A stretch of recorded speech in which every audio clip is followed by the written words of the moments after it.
वजरात सरकार ने हाल ही में बजट घोषणा में दौसा जिले को एक बड़ी सौगात दे दी है। जी हां, जिसमें दौसा नगर परिषद, बांदीकुई और भांडारेज नगर पालिका के क्षेत्र को मिलाकर यूआईटी गठन करने की अधिसूचना जारी होने पर जिले में खुशी की लहर है। अधिसूचना में 265 गांव को लाया गया है और इस यूआईटी गठन में शामिल किया गया है, जहां क्षेत्र के अंदर डेवलपमेंट और मास्टर प्लान को लेकर अब राह खुलने लगी है। बता दें कि दौसा बांदीकुई यूआईटी के गठन की बजट में घोषणा की गई थी, जिसको अब साकार होता लोग देख पा रहे हैं। जैसा कि विदित है कि यूआईटी दौसा बांदीकुई के गठन के संबंध में बजट घोषणा की गई थी।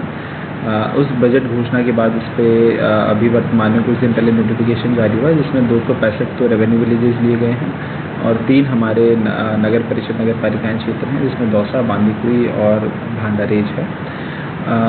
दौसा इस एरिया के अंदर जो है हमारे अर्बन इंफ्रास्ट्रक्चर को तीव्र गति से इम्प्रूव करना, इसके अलावा हमारा जो इंडस्ट्रीज़ हैं वो हमारे यहाँ पर आ पाए। कई बजट घोषणाएं जैसे कि स्टोन पार्क, बांदीकुई में लॉजिस्टिक हब, हमारा मानना है कि ये पूरी हो पाएंगी।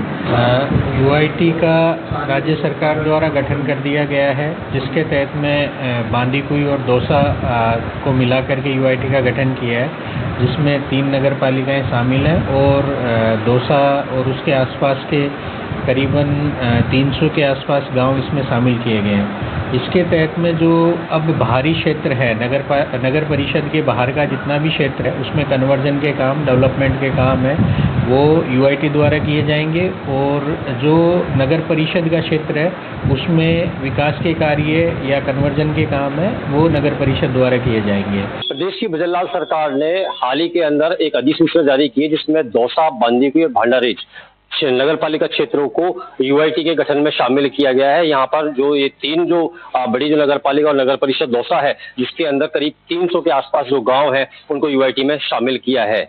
कहना है कि लगातार यहाँ पर जो डेवलपमेंट होना है उसको लेकर आप कहीं ना कहीं सरकार की ओर दौसा जिले वासियों को सौगात दी है, जहाँ पर यूआईटी का गठन हो गया है। साथ के अंदर दौसा जिला कलेक्टर को इस यूआईटी का अध्यक्ष भी चुना गया है। साथ के अंदर नगर परिषद जो आयुक्त है कमलेश मीणा, उनको भी यहाँ पर इसके अंदर सेक्रेटरी बनाया।